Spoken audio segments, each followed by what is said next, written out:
Alright, I had a lot of issues with my computer this morning, but I think we're live.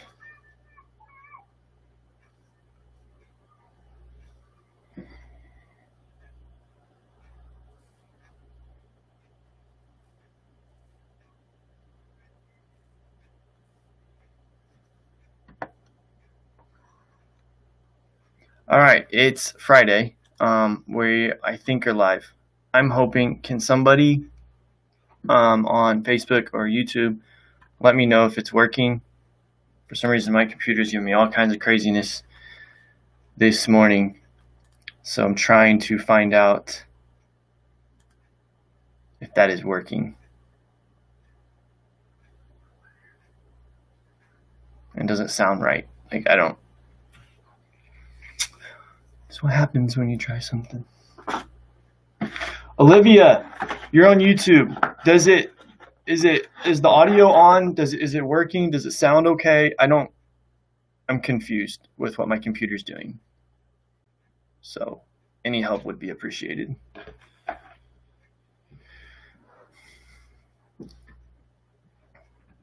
Okay, it's on working. It's working and it sounds good. Is there a lot of background noise? Does it sound weird? Or does it sound okay? Sorry, on Instagram, I'm getting in conversation with Olivia. She's helping me figure things out.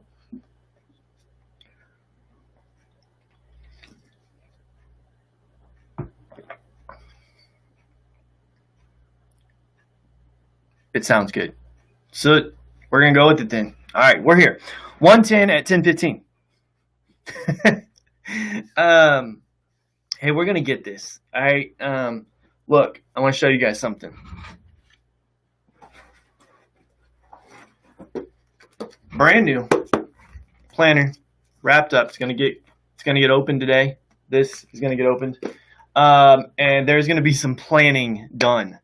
And so we're gonna get a hold of all of these new things. And I know I got a shirt on. I'm getting ready to go in the shop. I almost was gonna do this live in the shop, but I was here, taking care of some things at the very beginning, and I didn't get to go out to the shop. So my kids, kids change all kinds of things. And so at 3 o'clock this morning, I think it was 3 o'clock this morning, Anna can verify this. I see she's on, but I think it was about 3 a.m. Timothy decided to wake up. And so I went in there. He was really frantic. I didn't know what was going on.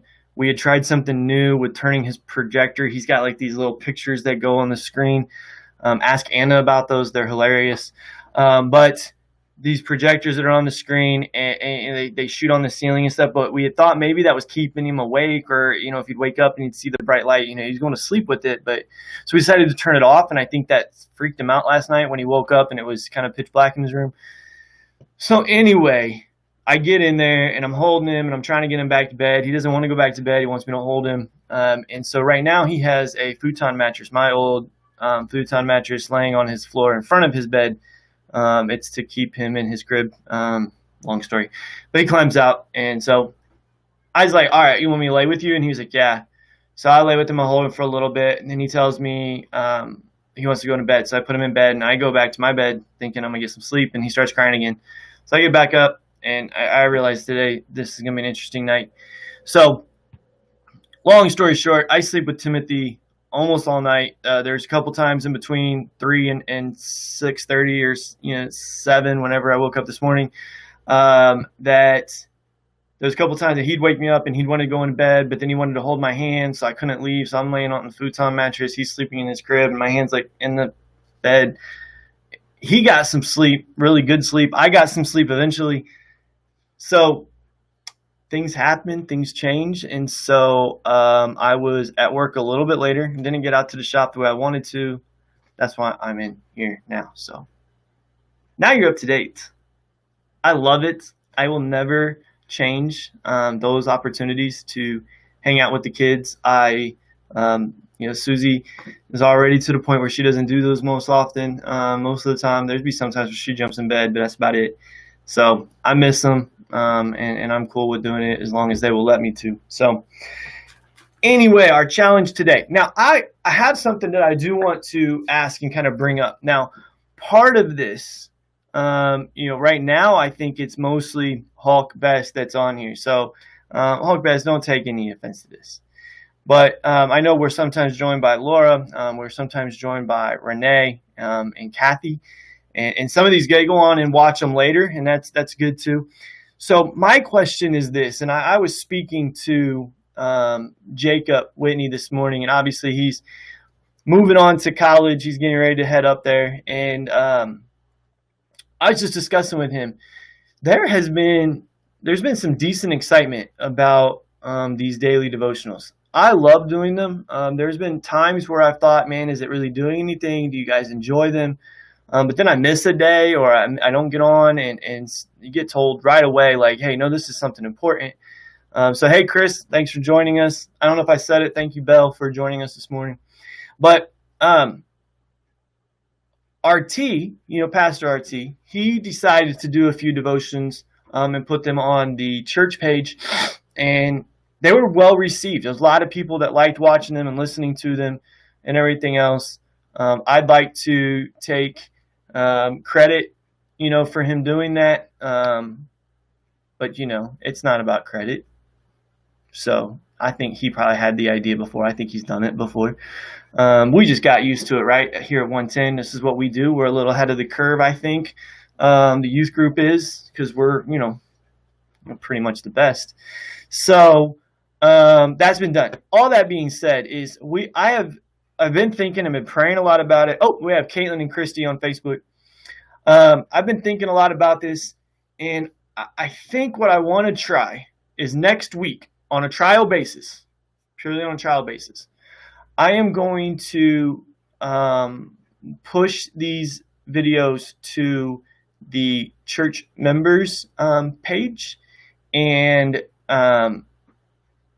allow them to see. Here's the thought, and here's something that I want to make sure I express. I have tried my best. I'm not saying that I've always succeeded, but I've tried my best to make these devotionals not kid-like. These are not, baby children devotionals that we are sharing. These are good things. Anna's responding with "and me." What are you talking about, Anna? You can't just add "and me."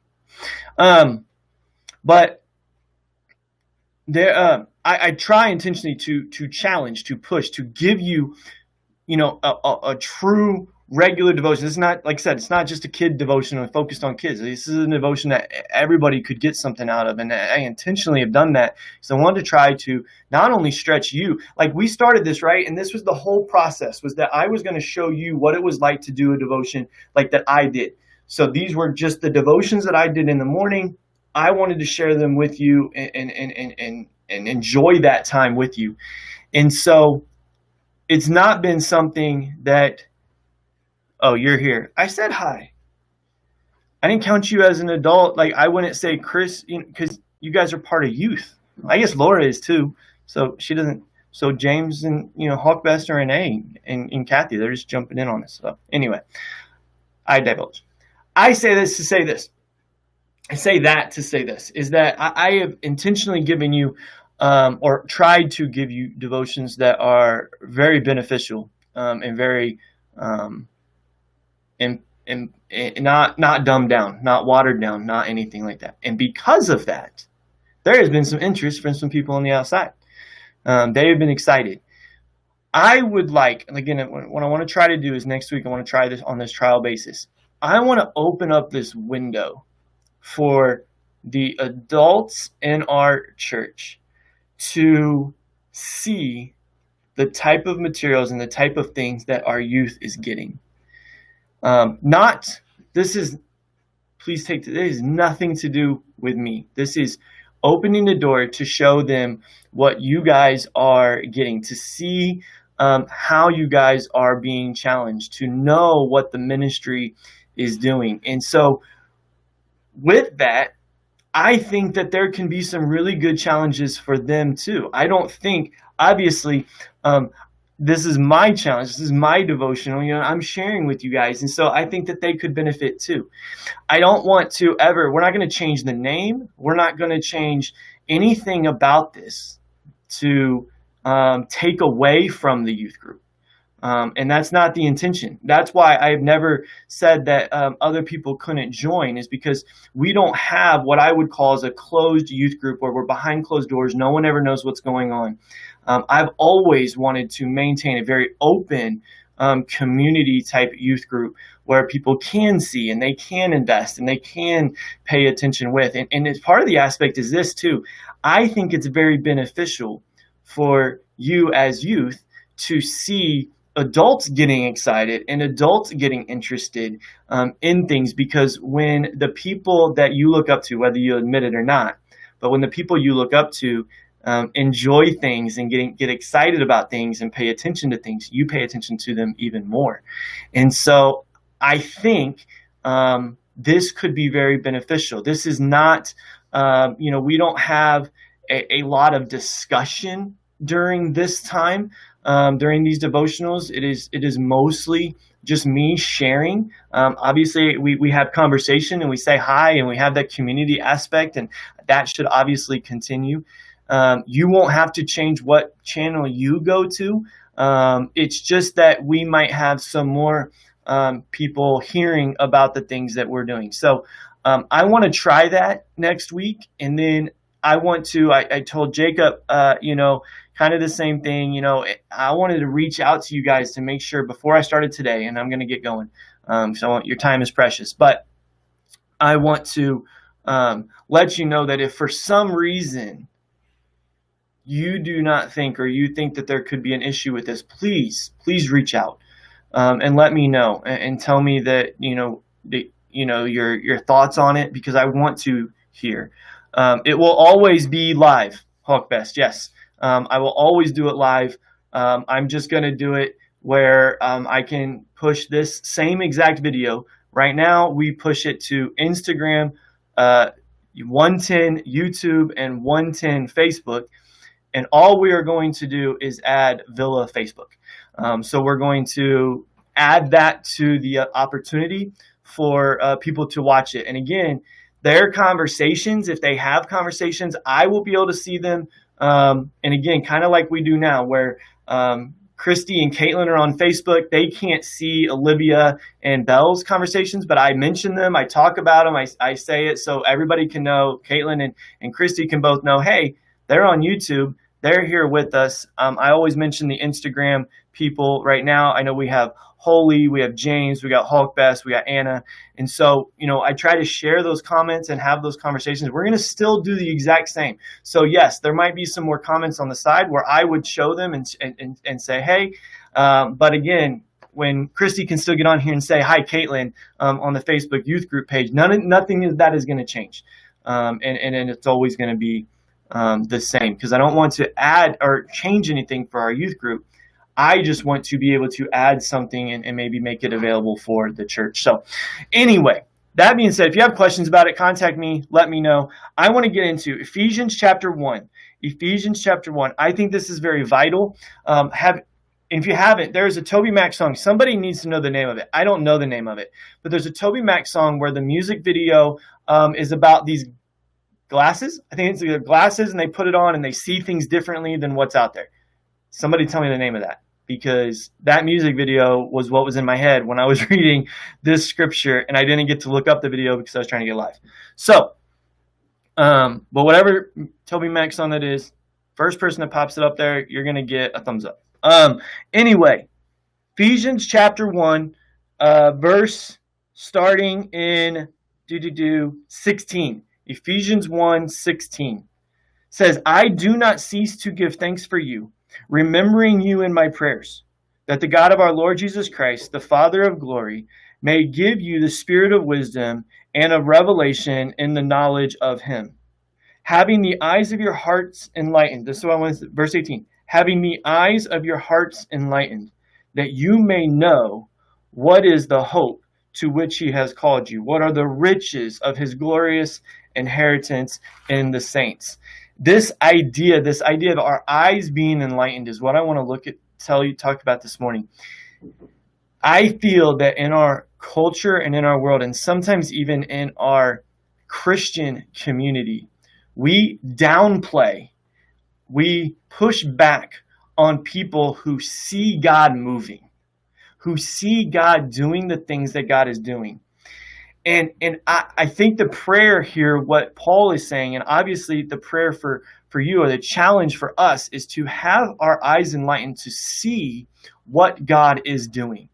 Even in the midst of all of the chaos, even in the midst of all of those things that happen, when things aren't going correctly, when things aren't going properly, we can still see God moving. We can still see God doing things. And so we do that. And here's one of the thoughts, the first thing that popped in my head. How do we have our eyes enlightened? How do we see these things? James 1, verse 17 says, every good gift and every perfect gift is from above, coming down from the Father of lights, with whom there is no variation or shadow due to change. Every good gift. Here's something that we can take. When we look at this verse in Ephesians, and we say our hearts, our eyes should be enlightened to see God moving, to see God's goodness. When we then look at James and we pull the rest of the passage in and we pull other scriptures in, we see that every good gift, we as Christians should be able, and it should be our hope, it should be our desire, that when we look out in a very broken world, that we see good, that we see God moving. Even in the midst of the bad, we find those points, even if they're small, that God did something for that person, or God brought in that goodness, because it's scriptural that every good thing comes from God. So if it is a good thing, it came from God. There is no good apart from God. And so we can look at this aspect and we can see these things when there's a broken situation, when there's a tragedy, when there's a pandemic, when there's, an explosion, when there's all of these other things. Yes, there is tragedy, but as Christians, we should be able to find goodness there. We should be excited about the goodness. We should be encouraged by the goodness. We should not be discouraged and disheartened and go into depression and negativity because of the bad things. But we should find the good things. I think that this is a very important thing, that we can show that we can set ourselves apart as Christians as being different from the world that looks at bad situations and can only see bad. We can look, as Christians, we can look at a bad situation and go, but there's still some good here. There's still some good. There's some good aspects, and those good aspects come from God. And we can hold on to those. We can hope in those. We can be excited in those. And we see God's mercy, God's goodness, God's grace, even in the midst of bad. When we see Jesus being, walk down the path and being beaten and being crucified and all of the pain and suffering that he's going through, man, we would look at it and go, there's nothing good here. But Jesus would have said to us, yes, there is. This needs to be done. I've told you. It's not something you even have to wait for. I've explained this to you, that I must die so that these things can happen, so that goodness can come. So in the midst of the worst thing that happened in our universe, where the only innocent person that's ever lived, we can talk about a lot of innocent people, the only innocent person that actually lived was beaten, flogged, crucified. Not because of anything he did wrong, but just because he made people mad because he didn't do anything wrong. And in that situation, God would have said, but there's good here. There's goodness. And there can be a hope. There can be encouragement. That's what got Jesus through this when he's sitting in the garden. Tell me, if this is your will, if this is the good way, if this is the right way, then I will do this and I will have hope and faith in you and do it. This is what Jesus was saying. If this isn't the way, then I don't want to do it. Or if there's another way, I'd rather do that. But if you're saying this is the way, this is the path, then I'm going to do it and I'm going to have hope in it. So my encouragement, I'm going to round this up. In the bad situations, it is easy to become negative. It is easy to fall into the trap of seeing bad thing after bad thing after bad thing after bad thing. And I would say we don't ignore bad things. It's not that we don't address them. It's not that we don't correct them. It's not that we don't, okay, I'm not talking about that. But we don't get into a mindset of negativity. We don't get into a mindset of depression. We don't get into a mindset of upsetness and anger and frustration with all of these things that happen, because we as Christians should be looking towards the good things that are there. We should be excited about the good things that are still present. And so that is the challenge to you. My prayer is not only for me, but is for you. When I read Paul's prayer there in Ephesians, it's the prayer that he's saying, I've not stopped. I continue praying that your eyes of your hearts be enlightened, that you start seeing the goodness of God. So Paul's prayer is not only for me this morning, but it's also for you, that your eyes are enlightened, that you see goodness in bad places, that you see God working in dark situations. And so when we see that, then we can encourage one another with those words. So I'm going to end there. I love you guys. It's been a fantastic week. I will see you, if you're able to, Sunday at 11. Actually, I'll tell you what, we're doing something new this week. First time, Sunday at 9 a.m. on the church Facebook. Everything, maybe. I think I can look at it real quick. Hold on. But while I'm looking this up, Sunday morning at, yes, it is everything. Toby Mac, everything. Good job, Olivia. So Sunday at 9 a.m. on the church YouTube, church Facebook page, Pastor Jason and I, we're going to go live. We're going to have some conversation. We're going to talk about prayer a little bit today. We have one question about prayer. Here, I'll read the question. The question we were given, I'm giving you guys a sneak peek because you guys are awesome. So the question was, if God has predestined our beginning and end, right? We're getting into it, right? We're right away. If God has predestined our beginning and end, why do we pray? Are our prayers going to change God's mind? We should pray for his will to be done. So is it more of a peace to our soul or a comfort for us on earth? So the question is, why are we praying? If we're talking about predestination, we're talking about God's already made up his mind and these types of things. So we're going to talk about that on Sunday morning at 9. We're going to do some, again, it's conversational. It's not us preaching at you or talking to you. We're going to be sitting in chairs. I'm going to be drinking coffee and sitting back. And then at 11, I'm going to be speaking on the number 7 commandment of the 10. So, and it's adultery. Fun. But anyway, God talks about it. We got to talk about it. And so we're going to talk about that Sunday. So those are the things this weekend. If not, Monday at 10, we will be live right here. Same spot, same channel. There's going to be an extra channel too. But I love you guys. See you later. Bye.